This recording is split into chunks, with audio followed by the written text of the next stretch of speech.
Hi everyone. Okay, so in today's lesson I want to elaborate more how to develop pieces. And in order to start the game properly, your pieces have to be developed properly. So let's start. The most important thing in development is that everything has to be done towards the center. The pawns have to go to the center, the knights have to go towards the center, the bishops have to go towards the center, and then you do a castle. This is the most important thing is development. It has to be center, and it has to be, and then the king has to be quickly castle. We only talking about the most essential pawns. We got knights, we got bishops. Right now we're not touching our rooks, or we're not touching our queen. Of course, there's always an exception. Of course, in every situation it has to play out differently. But like I said, I'm teaching you how to play the chess the right way. So, of course, bishop doesn't necessarily have to stay on f4. It could maybe come to e3. This bishop maybe could be somewhere on d3. This knight, instead of being on from g1 moving to f3, it could maybe move from g1 to e2. But the idea is that all the pieces have to be developed quick, and they have to all be go towards the center, because by the center this is where they're the most active. So let's say something like this: d2 to d4, even c2 to c4, knight c3, bishop f4, e2 to e3, bishop d3, knight to e2, or maybe knight to f3. Any of these openings are all good for white. If the bishop is on f4, that's good. If the bishop is on g5, it's also good. All of these are good for white. Of course, you have to do as much as you can. In other words, if you do want to put your bishop, let's say you want to put it on c2 from f1 to c4, which is probably the best place, it only makes sense if it's an open place. But let's say the opponent has his pawn on b5, so then you won't put your bishop from f1 to c4, of course, because he's just simply going to capture you. Then what you would do is you would take your bishop and you would move it from f1 to d3, which is also towards center.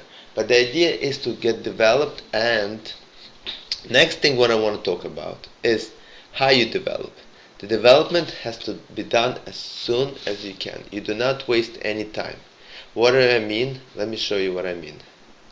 Many of you are familiar with Scholar's Mate. I'm sure it's very popular, Scholar's Mate, and in one point or another everybody's being taught how to do a Scholar's Mate, which is e2 to e4, e7 to e5. Now white plays, let's say, bishop to c4, black plays knight to c6, white plays queen to h5, black plays knight to f6, and queen takes f7, checkmate. Beautiful checkmate. And so a lot of players, especially when they start playing, that's what they do. So they quickly advance, they put the queen on h5, right? And after they put queen on h5, and knight comes to f6, and then they just take it, and that's it. It's very nice, but that's not the right way of playing chess, and I'm going to explain why.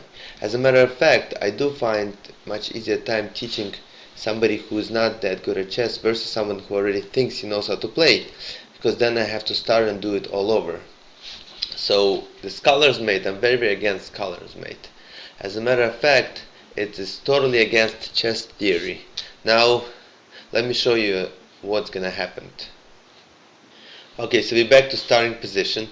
White plays e2 to e4, black plays e7, e5, white plays bishop to c4, black plays knight to c6. Now white plays queen to h5, right? And everything would be good if only black plays knight to f6, so white could simply go and checkmate on f7. But let's say black knows how to play, and in most cases black does know how to play. So the answer would be something very simple like g7, g6. And now white is stuck. They have to go back with their queen anywhere they want to go. They want to go, let's say, to f3, they want to go back to d1, and then black just simply continuing its development, and white gained absolutely nothing. What else black could do? Instead of playing g7, g6, after queen h5. They could just simply play even queen to e7. And then, next move, after let's say white is going to play knight f3, now they could play knight to f6, developing the knight and attacking the queen. Now that's called gaining a tempo. Tempo is a very important concept in chess, especially in development. In development, every tempo makes a big difference. So by taking the queen out so early in the game, which is very not recommended, not only is doing absolutely nothing, it's also you're losing a tempo, because now at the knight f6, queen has to move. And now black just continued its development. And white gained absolutely nothing. So taking queen out in the beginning of the game, it's a mistake.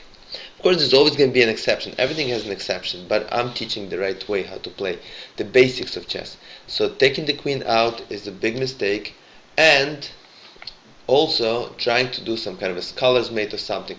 This is all doesn't work. It only works against very low level players. So what is a tempo? Tempo is a move.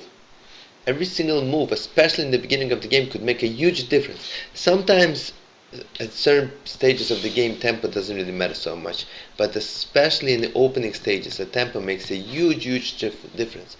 So let's say white plays e4, black plays e5, white plays knight c3, and again a move like queen to h4. Now white plays knight g1 to f3, developing its knight with a tempo. That means tempo means at this point black cannot keep on developing its pieces because they're simply going to lose the queen. So instead of developing, now black has to go back with the queen anywhere they want to go. And now white develops another pieces. Now as you see, 1, 2, 3 versus nothing. So white is already 3 moves ahead, which makes a big difference. Not only white start, black also just lost the tempo. So losing the tempo at this point of the game makes a very big difference. And basically a lot of times the game could be lost just because they lost the tempos. So that's another thing what I wanted to say. And let me explain you one more thing. Let's say this bishop on e2, just for the purposes of simply, it's not a real position obviously. And this knight is on b1. Now I'm gonna ask you, what would you do if you're playing for white over here? Would you move the bishop from e2 to c4, because on e2 is not necessarily its strongest point, or would you move the knight from b1 to c3? Which move is better over here? So yes, I do agree that bishop on e2 is not as strong as it would be on c4, but on the other hand, bishop on e2 is already developed. No matter how, but it is developed. Right now, the more important move would be knight to c3, because this knight is not developed at all. The first thing we have to know, you have to develop your bishop, your knights, your center as fast as you can. Castle. Maybe then consider developing the other bishop. Now when all your pieces are developed, more or less, now you could maybe even thinking about this bishop. Let's say move this pawn and then eventually put it in a stronger position. We will talk about this a little bit later. But right now, let's just summarize what we learned. All the pieces have to be developed fast, starting with pawns that are going towards the center, whether it's e3 or e4, whatever it is. Then develop bishop and knights. So let's say in this position, moving knight from f3 to d2 would obviously be a mistake. As a matter of fact, moving knight anywhere would be a mistake. Right now, we should be concerned about our bishop, whether it's d3 or c4, the other bishop, the other knight. Anything is fine. Castling, obviously, castling doesn't have to be after all the pieces. Castling could be even before that. But this is what we're looking at. It has to be developed as soon as you can without losing any tempos.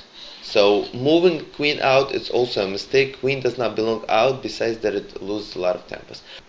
Thank you very much for listening, and please subscribe, since new lessons are going to be coming very often. And if you have any questions or you want me to explain something, more than welcome to leave any comments. Thank you and have a good day. Bye.